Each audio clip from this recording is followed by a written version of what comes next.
Okay, so welcome to this latest episode of the Conservation Careers podcast. And joining us now are kind of, I guess, regular co-hosts, friends of the show, career super coaches, our friends, Dr. Stephanie Schuttler, fancy scientist, and also Dr. Fernando Mateos-González. I'm sorry, I'm reading off the screen here. I can see I left it from a previous meeting and now it's there. And now I feel still it's a bit... Nando. Welcome, guys. Hi, how you doing? Good. Hello. How are you? Good. We're good. We should say we maybe have a slight delay here today, so if we talk across each other, don't worry about that.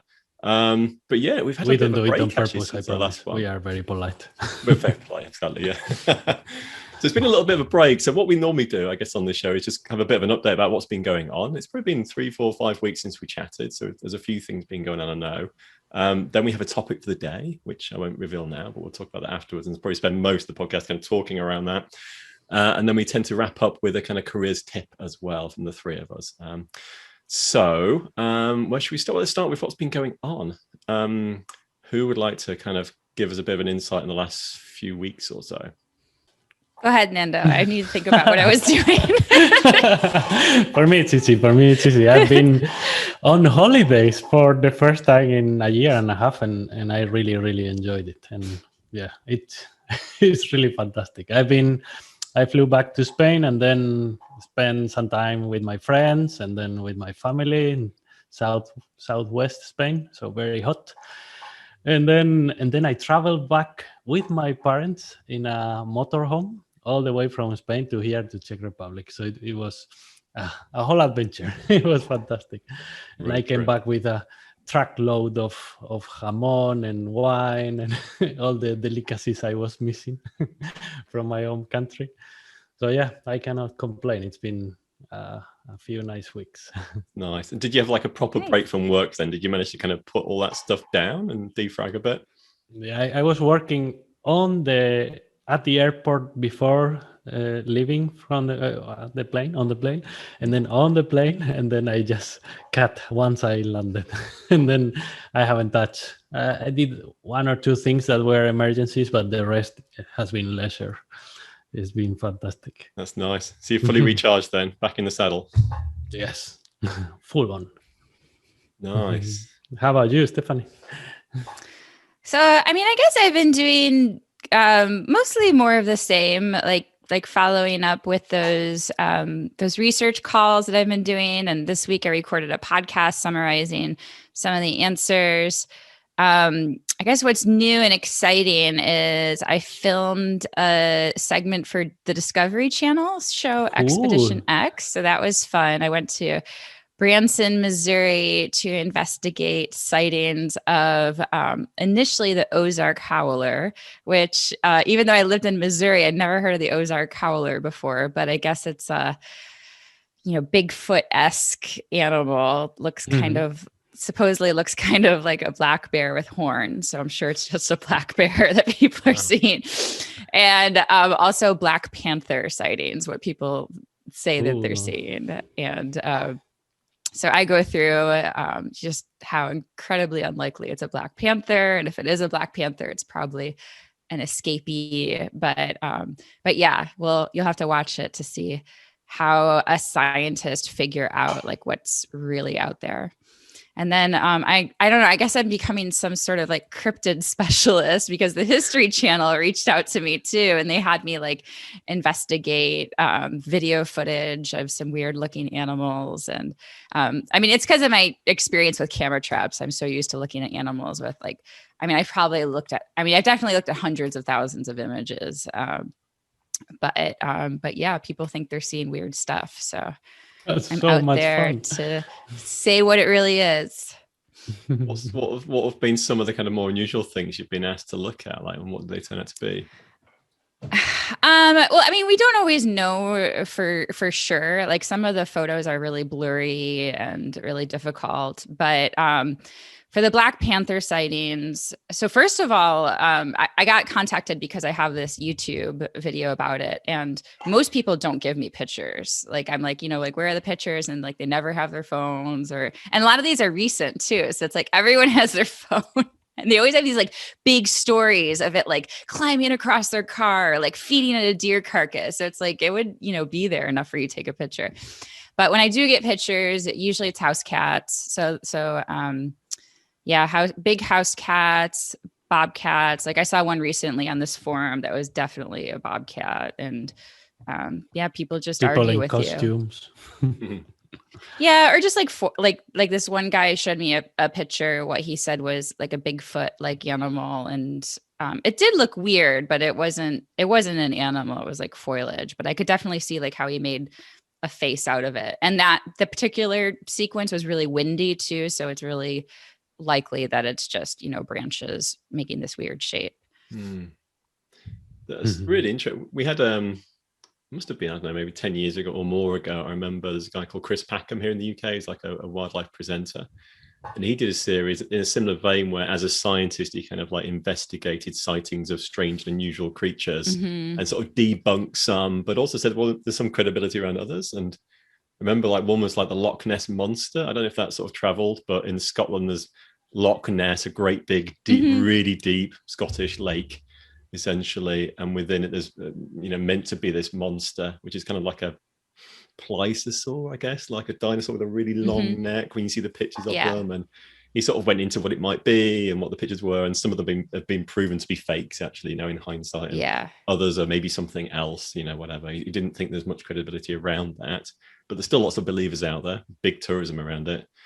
And then another one was like, the sort of the big cats, again, like seen in the UK. So things like panthers and lions and jaguars and things like that. And he thought there's some credibility to that here, in the sense that at the time, like, there's a Dangerous Wild Animals Act was introduced in the 60s or something like that. And people in the 60s did have these big kind of cats, as a kind of fashion statement. And when the act came in, a lot of people just released them and let them go. Wild, rather than have to go free exactly, rather than, I don't know, put them down or look at them in a certain way. I don't know why, but as a result, there have been lots of sightings in the UK of these big cats, and I think there's credibility to some of them. There's probably lots of domestic cats that are photographed with a perspective thing, but there are some out there that seem true. Yeah, here in the US, we have more tigers in captivity in just the state of Texas than in the wild.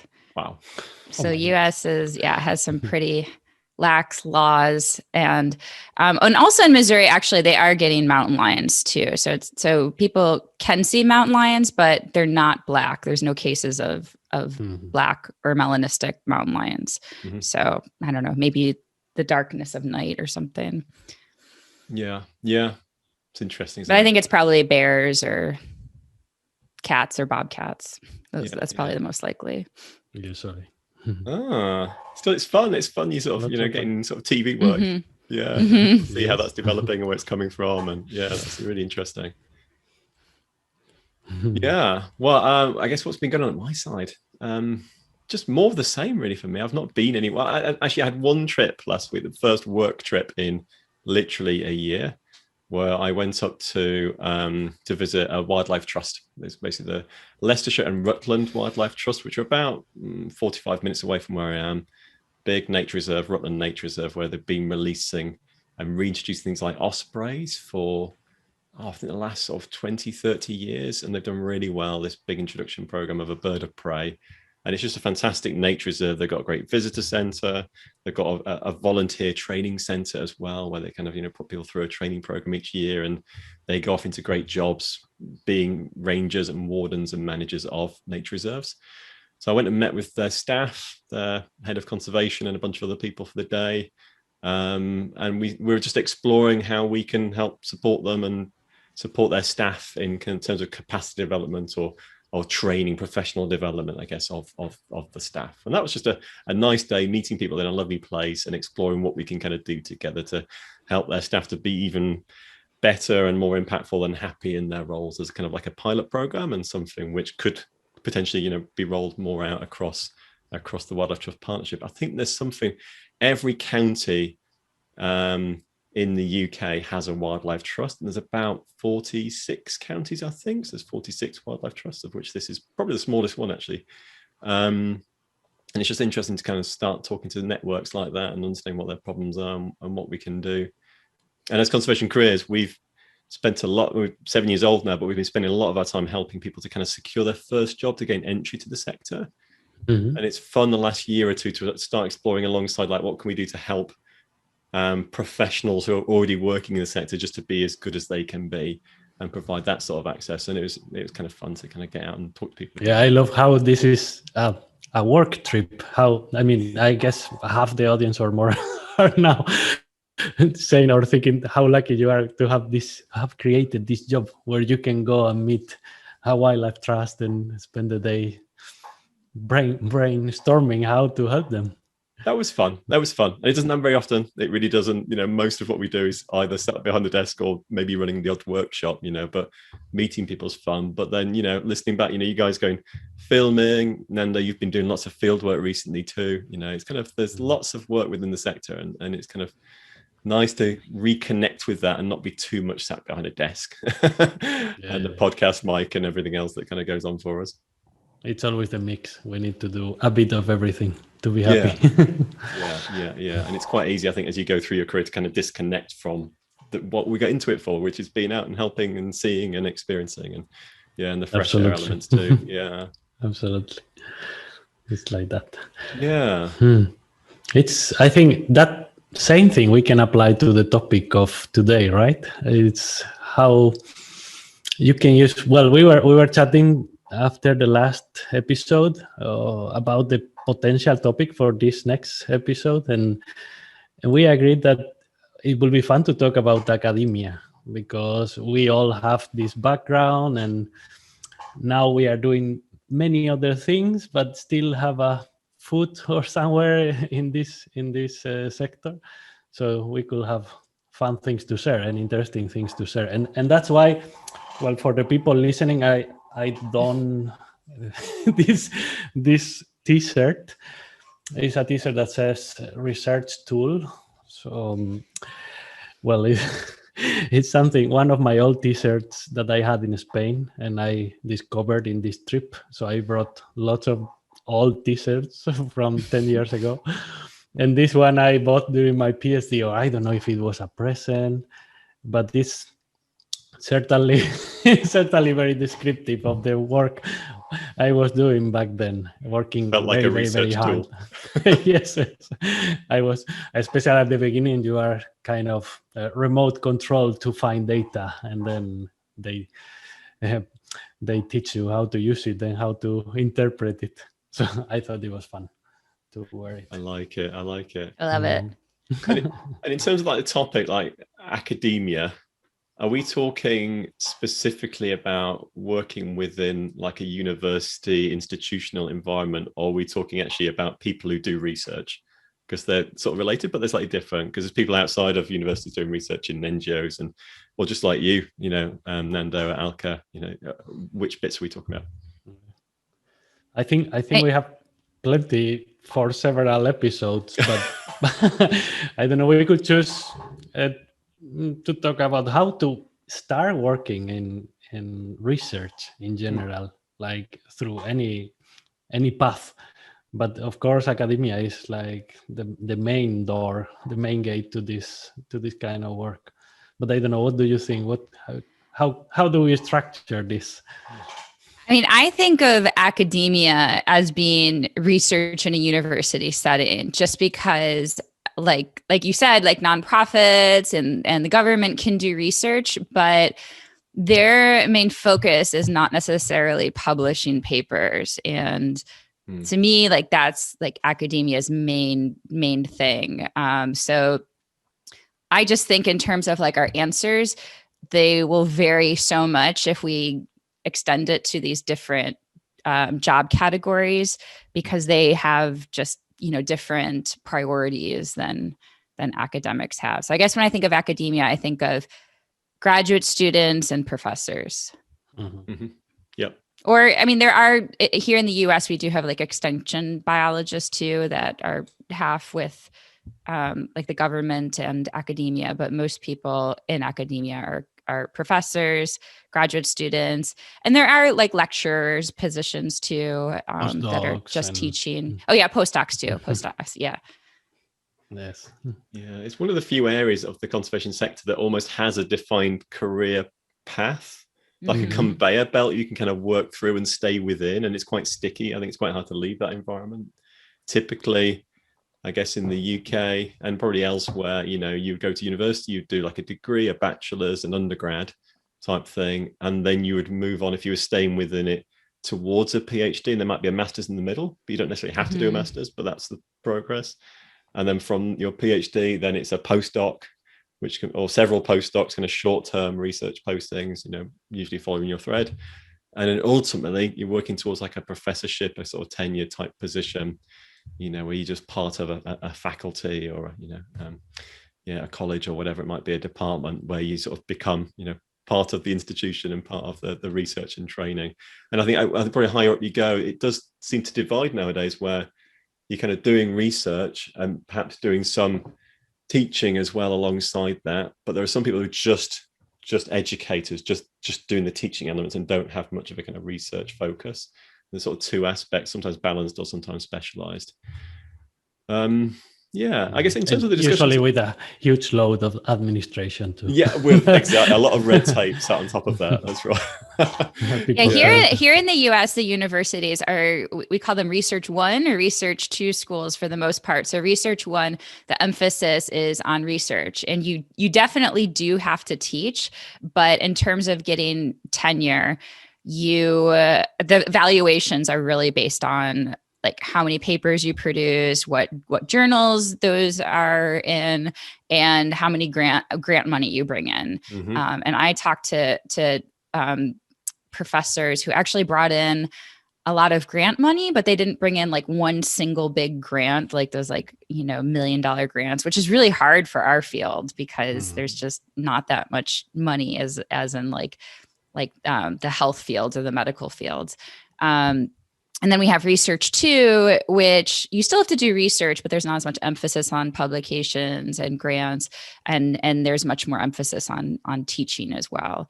And then there are lecture positions where you don't do any research, and community colleges too, where you can teach. And I think they do a little bit of research, but not really any emphasis on that for your job. And Research 1 and 2, are they just two different parallel streams? You can go into one or the other, or does one follow from the other? No, you can choose one or the other. Right, yeah. So I don't know if you can switch between them, but I'd imagine it's much easier if you're at Research 1 to switch to Research 2 than Research 2 to 1, because like you would be set up at 2 for a slower publication rate and a slower grant rate. So it'd be harder to make that jump. But again, I guess it depends on how productive you are and how many papers you. Yeah. But usually, and my experience in graduate school is like my colleagues were like, I love teaching. I want to do research too. And the Research too, also, it's usually sometimes only undergraduates, and then usually master students too, usually no PhDs. There can be PhDs, but I think that's really rare. Whereas Research 1 tends to favor, I would say, PhDs. Like I was at a Research 1 institute, and just a lot fewer master students. And at least in the biological sciences department. In the fisheries and wildlife department, there were more master students. Right. Okay. Yeah. So in terms of the chat today, then, where should we focus initially? Should we focus on like choosing and making the most of, say, a degree, and then maybe then also discussing around PhDs as well? Or should we start just talking around the PhD element, which really kind of cements the academic route and, you know, the kind of the formalization of that, if that's the right word? What do you guys recommend? Yeah, it's where most of opportunities are, I will say, through the PhD route. Yeah. And then from there you can, it narrows at the top in the academia sector, but with a PhD you can do many other things outside. Yeah. So okay, so if someone's listening and they're interested in thinking about going into academia, they think a PhD might be right for them. what are the sorts of people that should be, what sort of people tend to get to PhDs, like what's their route in, and how should they be sort of looking for these opportunities or creating these opportunities? I think it's actually great that we have international here, because I think our system might be a lot different than your system. For us, I think actually one of the biggest things that people should know about graduate school is that it's really different from undergraduate. Whereas like undergrad, like you take courses and you study for a test, or maybe you have a big project or a paper or something like that, and you get graded. But graduate school, at least the thesis track or the dissertation track with a PhD, is it's all about your research. So it's kind of like courses take a back seat. You have to take some courses and stuff, but even the courses are structured differently, at least here in the US, where a lot of it is like reading scientific papers and discussing, or maybe you have some sort of project, but usually the project is based on your research. So you're not like, like adding work. It's kind of helping you in your research. But for us, the process, there are advertised positions, like say a professor gets a grant and they write in a master's position or PhD position, and then they'll advertise it on like Texas A&M Wildlife or your site, Conservation Careers, and people can apply for that. Sorry, my cat is like really wants to sit on my lap. But I think the better route is because those positions tend to be really competitive. And unless you have like really great experience that matches that, it can be hard to get those.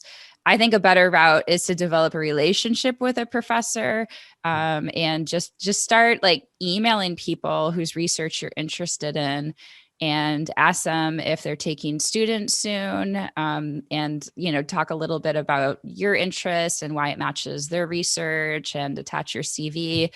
That's what I did. I just researched professors I was interested in and contacted them, and you'll get a lot of no responses and a lot of no's, or I don't have money right now, but you keep going and you'll find someone. And for you, was that based upon like a research topic, an area of interest you were particularly passionate about? I know you like elephants, but I was totally lost. I had no idea what I wanted to study. So I did a really not a bad job at searching, but a really non-efficient way at searching. I knew like, oh, like I would look at a professor and I'd be like, oh, their research is super cool, but it would be like all over the place, like from, like you said, elephants to like tracking sea turtles to like lions and Savo. It was like all over the place. Everything sounds cool, no? Yeah. That's why. So if you can like try to figure out what you're interested in, that's best. And then I recommend people probably searching through Google Scholar, like type in, like sea turtle tracking, and then look at the different papers and see who are the main people publishing on that. And then look them up on their website. But basically I would like go to a college and I would like look up all the professors, and I'd be like, oh, their research interests me. But it just took a long time. And I was in internships at that time. So I did have time. So I did, do that over several years. But if you can narrow down what you're interested in just a little bit and look on Google Scholar, I think that's a much better route to do that. Yeah, it works very well to have a focus from the very beginning. Yeah. And what happens usually is that you like anything. They speak to you, they tell you a bit about some research, and then you think, oh, that's really interesting. And anything could be like that. So what I did was, like the second year of my undergrad already, I knew since my early childhood that I wanted to study animal behavior. I wanted to get money out of looking at how animals move or talk or interact. This was like my dream. So I just went up to the third floor in the zoology department, and then I asked, is anyone here working in animal behavior? And someone point to a door, and then I just knocked there and asked, like, I want to be an animal behavior scientist. Can I help?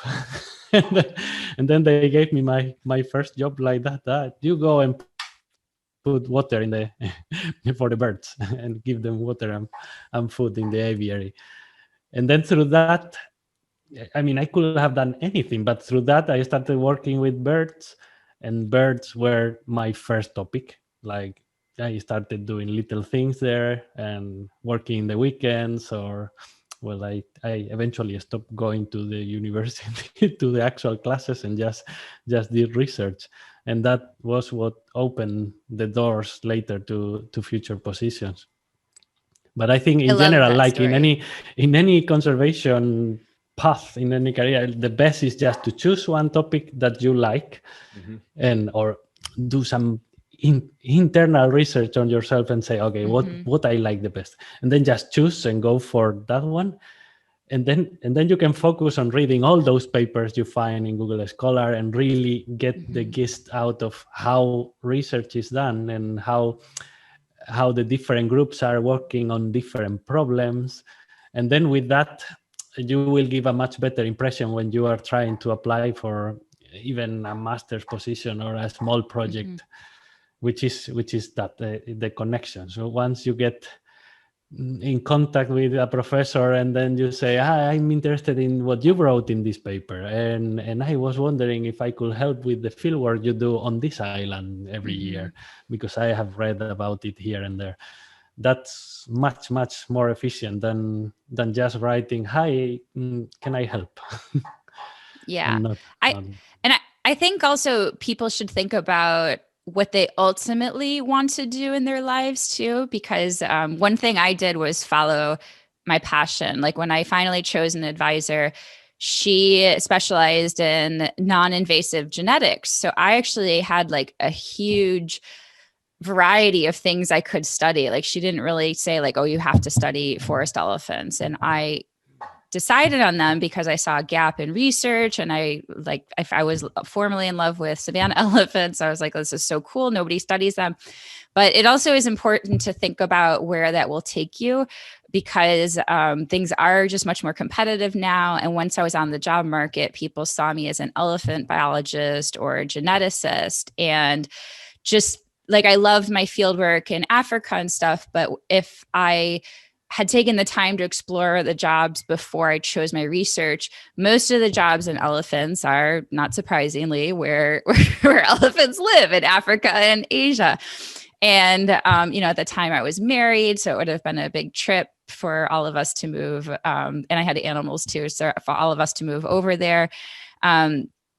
And I just wasn't as competitive for jobs here in the US doing things like, bear research or something. So just things I expected things to cross over more. And again, just because things are so competitive that if you're applying for a job doing bear research, they're going to hire somebody who did their PhD in bears and not an elephant. So, yes, follow your passion, but also think about like what your long-term passion is. And for those jobs that studied elephants, like where you could go abroad and still live in the United States, really those are only in academia. And I didn't want to go into academia because academia is just so demanding. Like we talked about the publish and the grants and stuff like that. I didn't want that type of lifestyle. And then the other jobs at zoos, they're just really rare. There are those jobs, but they're just few and far between. So again, like this is advice I always give, like look at the jobs you want now and use that kind of like as your North Star to like figure out the steps in between.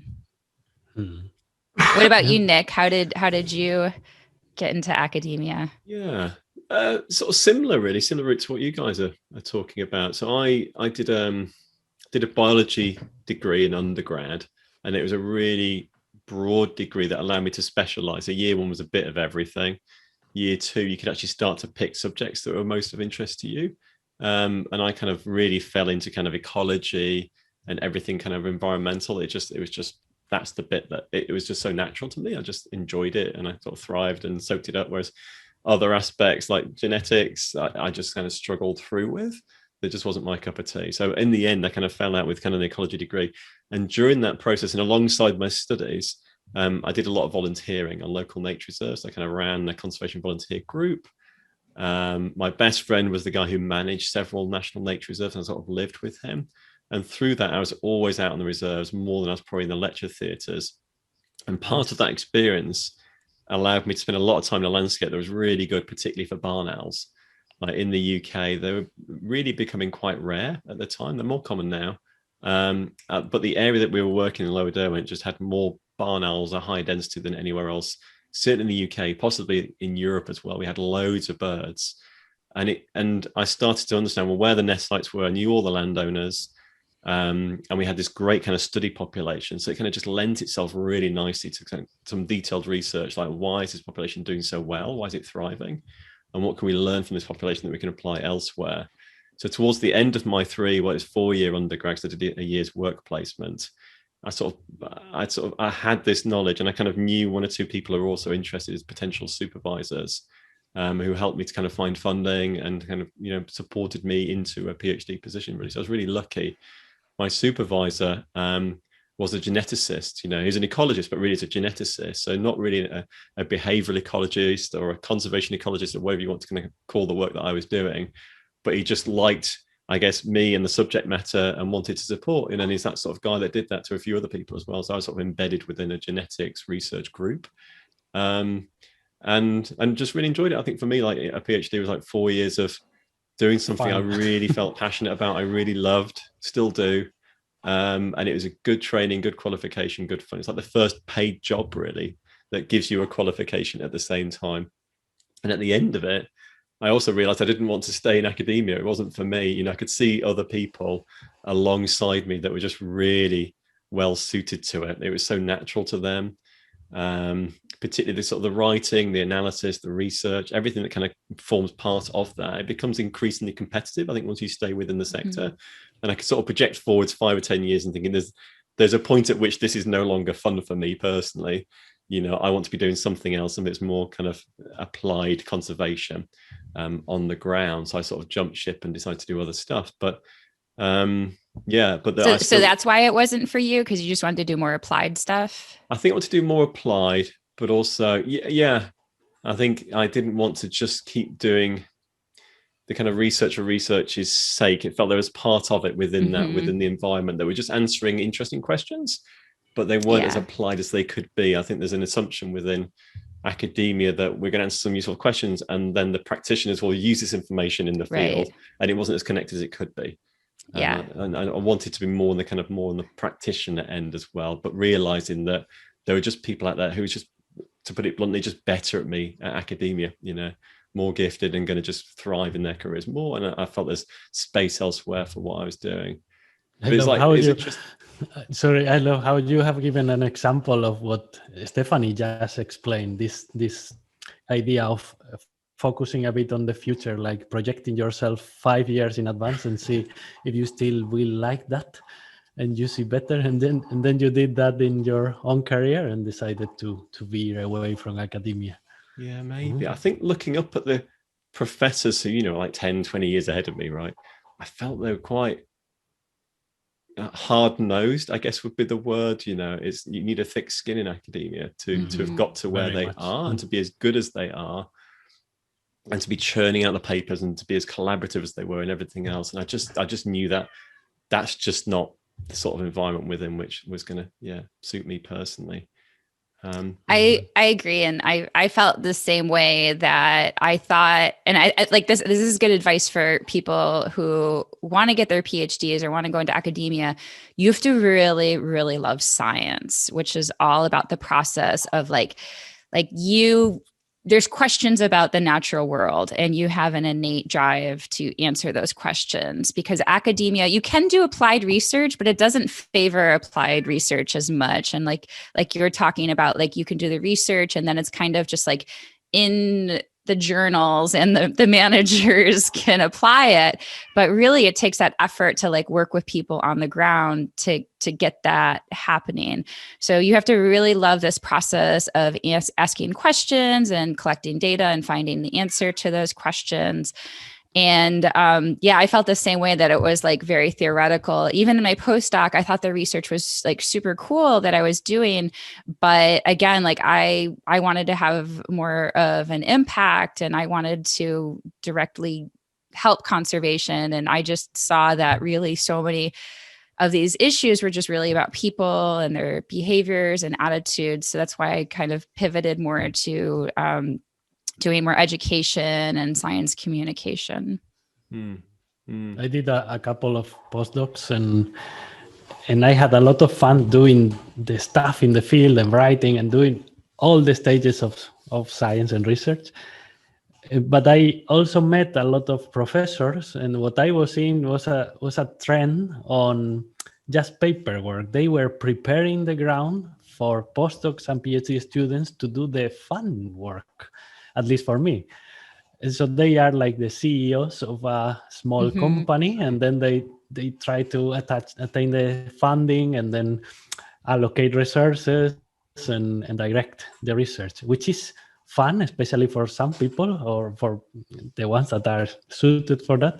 But I was feeling that most professors barely went to the field or didn't have the contact with the animals, and that's what made me also move away from it, apart from the sheer competition. Yeah, you're so right that in some ways graduate school, I feel like, is just misrepresentative of what a career in academia is like, because in graduate school you do all the parts. Like, so you formulate the question, usually advisors there to help you and stuff, but you collect data, you design the study, you do the analysis, you do the writing. And so like on Twitter, especially, or Instagram, I'll see all these pictures of graduate students in the field. But you're right, once you become a professor, and this even happens in other jobs too, once you become a professor, your time is just so much more valuable spent writing grants to get money to do the research and to write the papers and sit in meetings, administrative meetings or planning meetings. And it's really pretty rare for professors to go to the field. And it's really their graduate students who are going to the field and collecting the data. And you're right, they're like the CEO, mentoring their students and helping them publish the paper, and then finding the funding for their lab so they can have more students as well. They also put in some long hours. I think all academics do, but it doesn't seem to ease up the higher up the chain you go. I remember professors in our department who they were the ones that were in on Saturdays and Sundays doing their research then when they're not supervising. And it was like a 6-7 day a week job for them. They'd be in early, leaving late. And that can become, and I guess it's because ultimately you are very measurable in terms of your success. How many papers you put out? How good were those journals? Like, what were their impact factors? And how much money have you raised? And really, those are the metrics, that, and there's no end to that. The harder you work, the more you can potentially be doing around all that and the more success you have. So I think academics have a lot of issues, or they struggle with having real boundaries between work and life. And it just seems that work, and it suits some people. There's a lot of academics choose not to have kids, for instance, because, that often means taking a little bit of a backseat, too much of a backseat in your career, and feel like you kind of dropped off the wagon slightly, as other people kind of continue on without you. You have to sacrifice some stuff to do well in this field. Yeah. And for me, just knowing you have to do, especially with research one schools, like knowing you have to do research and then teach, but you're not really evaluated on your teaching. So I just feel like it's too much of a workload. Like you couldn't do everything well. And I felt like the obvious thing to let go of would be your teaching, because you're not evaluated on that as heavily, or it's not weighted as heavily. You're still evaluated, but it's not weighted as heavily. And for me, like having students and not being able to show up for them 100% because I had to focus on research, like that really bothered me. And that's another reason why I didn't want to go into at least research one academia, because I don't know. I can't imagine teaching a class and like not giving like my all. And like I said, having to like prioritize other stuff. It's just, you have to, there's actually a good lesson I learned from graduate school. You kind of have to learn, or you do have to learn to just do some things to be good enough. Cause I think a lot of us are perfectionists and we did so well in school and stuff. So you have to learn like when to stop. Like, okay, I'm going to kind of do a crappy job on this and it's good enough and I'm going to submit it, or I'm going to, that's what's going to happen, because you just have so much stuff to do. So you have to learn like, okay, this is not a priority right now. I'll do the minimum and it'll be good enough. And then I'll move on to like what I really need to work on. Well, for people listening, just to compensate a bit, I think a few years back, this was the trend, the absolute trend, to work as much as possible, publish as much as possible. But I see, from what I see in social media or other colleagues or even people I work with, they are all trying, or the immense majority, they are trying to get pride out of getting breaks or stopping for the weekend. So there is a little hope that might change and get a bit more logical, that like a real job and not this crazy job where you do the admin, the teaching, and the research, which is 3 jobs in one. And still it will be difficult, and you will be competing with people with no kids that are going all for it and publishing, churning papers like crazy. But on the other hand, I hope that this is gonna push a change at some point, because if not, it will break. I agree. I'm seeing a lot of pushback on social media, and I'm really happy about that. And just like I don't have kids either, and it was difficult for me. And I had some like health issues too. It doesn't favor people who are just like dealing with like life issues. Like my mom passed away towards the end of my PhD, but she struggled with cancer. There's just like so many issues that students are going through. And I just saw a report from either Science or Nature where I can't remember the statistics, but basically it's, like the majority of people have anxiety, depression, and it all stems from this immense pressure. So I love that there's pushback. And then also as scientists, like it's funny because like we use research to like dictate everything, but then there's a lot of research that shows once you stop working, it's really like before 40 hours, like 40 hours is like the max, your productivity goes down and you make mistakes. And I know this like because I would do this in the lab. I would like work so much and then I'd make all these mistakes and I'm like, oh no, like I have to fix all these mistakes, and then you have to like go back. So scientists should use research to say we're not working more than 40 hours a week. Follow their own rules. Yeah. I mean, it sounds like we're sort of slamming sort of science and academia, actually. I think not intentionally, I should say. And I think interested to hear your thoughts, but I don't for one second regret doing a PhD. I think it was one of the best decisions I took, I think, in my life, actually, and in my career. As I say, really enjoyed it. I really thrived. But then decided after that to pivot and do something else. I think careers are not fixed nowadays. You don't have to just follow one trajectory and that's it. You can always decide to shift and jump. And even in the academic treadmill, if you like, there are points at which you can come away from it with, huge transferable skills, or you can stay within it if it suits you down to the ground as well. So I wouldn't want to kind of put people off, but I think this is really valuable to share actually what it's like within it. And I think when you're choosing things like PhDs, like you've already kind of suggested, Stephanie, there's probably like 3 things. I think one is like try and choose a topic that really, really, really, really interests you, because it's going to become your world for the next 3, 4, 5 years. So you've got to get. I can think of a few people who were just doing PhDs that they weren't interested in, and that gets harder and harder and harder. So you need that spark to motivate you to go and put the hours in. Try and get a research group and ideally a supervisor who's also really supportive, that you get on really well with, because that relationship's so crucial. And then probably the third bit is what you suggested, Stephanie, is just like think about at the end of it, does it open or close doors for you, kind of like for your career? If you can get those 3 things together, you're happy, you're well supported, and it gives you opportunity at the end, then it's fantastic. Doors are open, and it can be a real springboard into a lot of different stuff. I'm sure having a PhD has opened a lot of doors for me, and you guys may feel the same too. So it doesn't hurt. So if you're listening and thinking, oh, it sounds terrible, actually, I think until that point it's great. And then some people may want to continue on to postdocs and professorships because it suits you down to the ground. And it suits your lifestyle and everything you want. But don't see it as a kind of fixed route. It's all or nothing. You can just keep changing and pivoting. I totally agree with you. I don't regret my PhD at all. And it was a wonderful time in my life. Like, yeah, it was difficult, but I had amazing friends. Like some of my best friends come from my PhD. I loved the travel I got to do. I loved my research. And it's just so cool that you're getting paid to like for this pursuit of knowledge. And even like we talked about the courses were different, just having these like intellectual conversations about things. And I think probably the most valuable thing that I got from my PhD, and another big lesson that I learned from it, is I can teach myself to do anything now, because in your PhD, you're answering questions that nobody else has answered. And yeah, like maybe you're using similar tools and analyses, but really nobody knows the answer for your species, your population, whatever the variable is with you.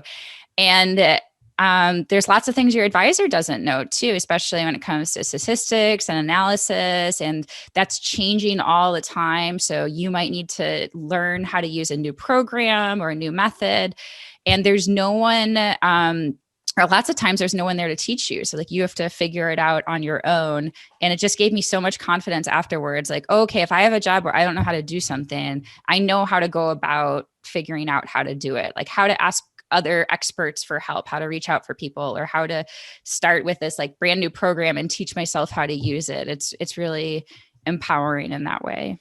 I agree. That was one of the best parts. Yeah. It's all like a big game, and then you are trying things to get through, and then it's like a mission. And I think I talk about from all of us that if we did long hours, it was because we liked it, and we were pushing for it because we liked it. But yeah, I guess it's not sustainable in the future to keep those long hours. Yeah. But I actually did have a pretty good balance in my PhD. I don't know. I tend to think people exaggerate the hours that they work, because I think probably they're like thinking about it all the time. But I was actually pretty good at taking time off, and I think probably I worked 40 to 50 hours, honestly, most weeks. So you can. It doesn't have to be this like incredibly strenuous effort. You can have a more normal life while you're doing it. So what advice would we give people who are doing a PhD or about to start one to kind of make the most of it and to thrive, through that experience? Things that jump to mind for me would be, one, if I could replay my PhD, I would collaborate more, I think, from the beginning, from the early days. I mentioned I was doing kind of, bird behavioral research, but I was in a genetics lab. So I was a bit of a kind of lone star, I guess, really. And I think in the early days, what I should have done is read all the papers as I did, but then reached out to all those academics who are working in the same field, doing similar stuff, talk through my research and my ideas, get their feedback, and start building the collaborations that will definitely lead to more research and joint work and joint papers. And that's what, I mean, the really successful academics, the ones that just collaborate. They seem to just... It's so true. Yeah. And their names on loads of papers because they were involved a little bit in lots of stuff, and they help to enable lots of stuff. You don't have to do it all yourself. And my professor, he did that brilliantly and still does. So I think that's that collaboration piece. I'd have got better research from it, and I'd have a bigger network, and lots of more would have come of that, I think, as a result. Yeah, and I think also what I'm pleased I did, I think others should do, is try and publish as you go. So, if at the end of the day you hand in this thing, a thesis, like a book of what you've researched and your findings and everything, and the acid test is, is it of a scientific standard? I.e., is it publishable? Can it be peer reviewed and be published and be part of the kind of scientific body of work that's out there? Well, actually, if you do research and you publish as you go, your dissertation, your thesis can be just a series of published papers with an introduction and a discussion on the back of it. And it's very hard to say you haven't reached the standard if you've done that. And you also have already published as you go as a result. So when I got to the end, I had, I don't know, 4 or 5 or something like that papers, and they were basically my chapters. And it kind of wrote itself. And I'm so glad I did it that way, rather than some people go the other way. They write a whole dissertation, a thesis, and then afterwards they suddenly have to try and then publish it after their PhD. And that's just like a nightmare to me. So I did a similar thing where I had my first chapter published, and you're right. You just like insert it in your dissertation. And I see so many students like on Twitter and stuff. They're just like this like dissertation is this like big thing hanging over their head, and it's just like just focus on making it a manuscript. And I mean, I know papers are not easy to write either. They can be a big thing hanging over your head too. But I just think people focus so much on the dissertation, and the reality is like hardly anyone reads your dissertation. 3 people. So it's just like focus on the manuscript and just get it done. Again, do the bare minimum you need to get, because not like hardly anyone reads your dissertation, but people do read your publications. That's the way more important thing. Yeah, Totally. Yeah. Another tip I will give that it was you, Nick, who bring it to mind, because it was this thing that you had already an idea for a project. You had already thought about it, and then you came with this package already to a potential supervisor. Even I think looking for sources of funding and giving something already prepared. I have this idea, it could work because of this, and this is the funding that could support it. Do you want in? And like that, you can get any supervisor, and then you can really choose. And the ability to choose is the best you can aim for. It's like the best in every stage. So also during your PhD, try to do the same thing. Imagine little projects and try to get your own funding. Don't depend on your supervisor or your university. Try to get your own funding for little projects, and this will serve in the future stages to prove that you are independent, that you can get those funding sources by yourself. I think that's a massive tip for anyone aiming a career in academia or in research.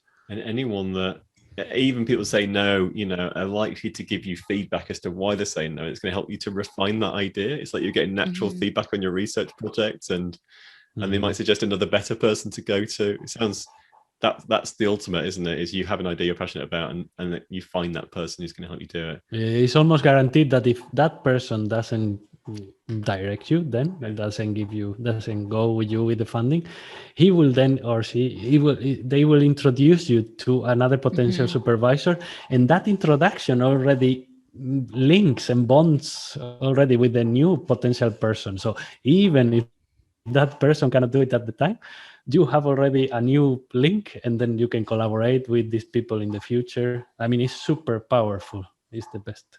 Yeah. And I'm just clocking time as well. So this is maybe a good time to start thinking about sort of wrapping things up with tips. And we've already started then with the tips. And let's keep going then as we wrap up in terms of tips, perhaps around, success in academia or success within your PhDs. My final tip, as I sort of think about as I'm listening, would be it broadly just like, don't be shy. I think it can be quite daunting to be within academia. There's quite a lot of egos there, and you probably see everyone else as experts and you having to learn. It can be quite hard on your own confidence, but I think the more you can get yourself out there. So I sort of mentioned before, network, talk to other people doing similar research, get involved.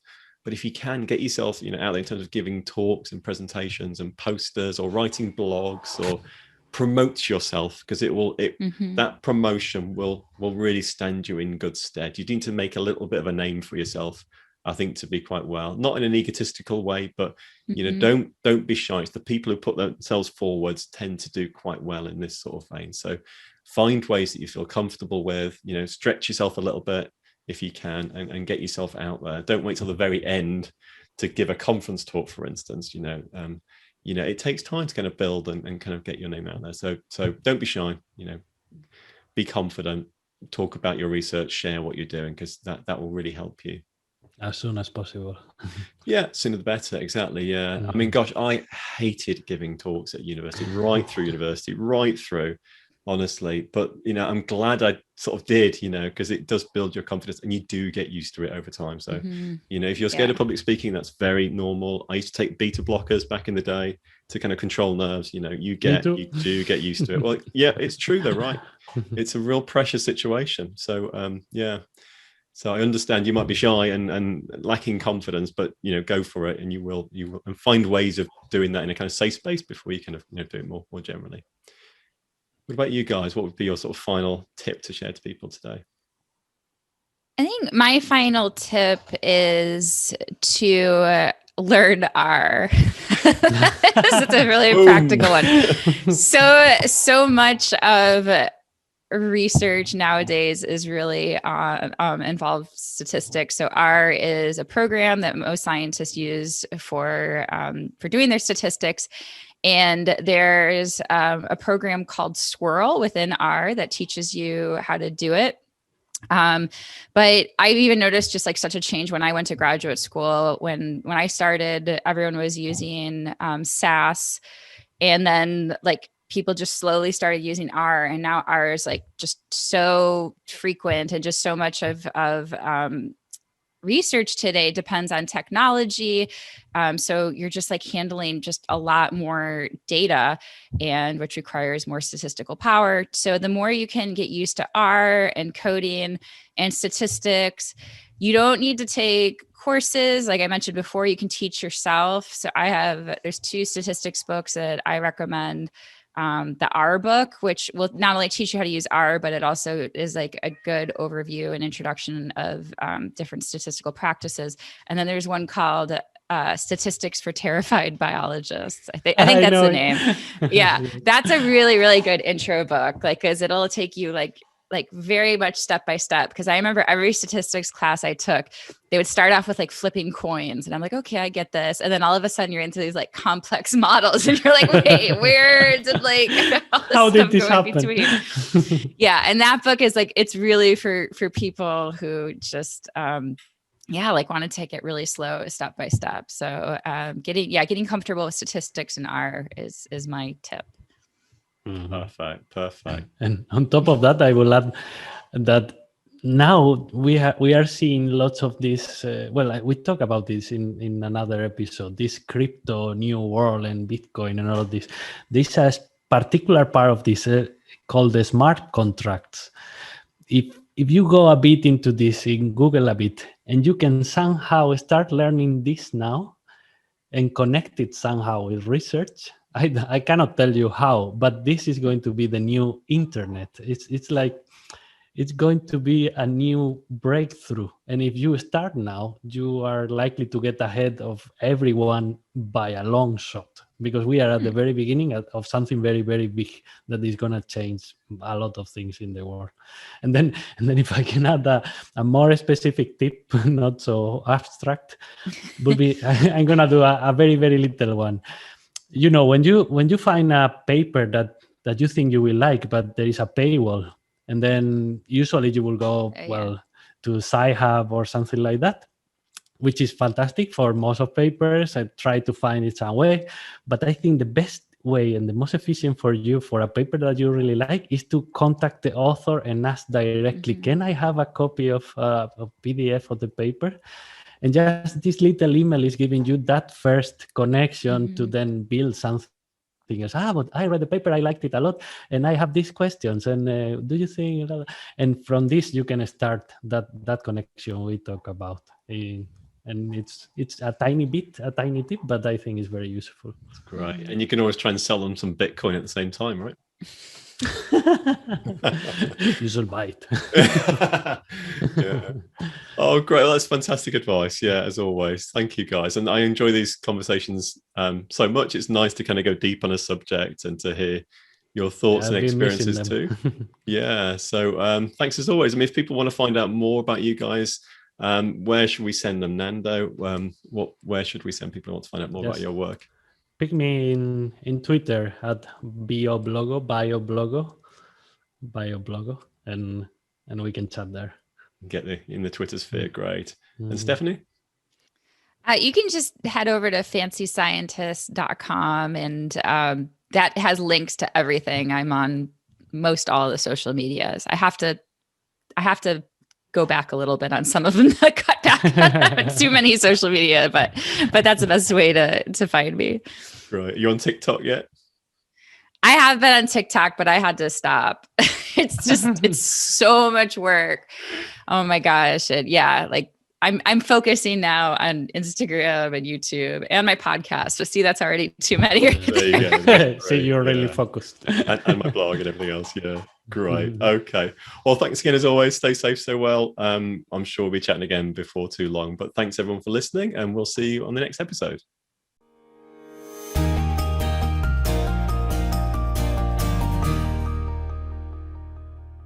Okay. Well, I hope you enjoyed that, everyone. If you did, then please do hit the subscribe button to get notified of new episodes as they drop. And also please give us a rating or a review, because it really helps us to get in front of more people. Now, if you want our help to get clear and get started and get hired as a professional conservationist, I recommend you enroll in our free online training program, exploring how to get a conservation job. So if you're a student, a job seeker, or a career switcher, you'll learn the golden rule about how to get started, the key mistakes to avoid, and also we'll answer your biggest questions. You can check that out at conservation-careers.com/free. See you soon.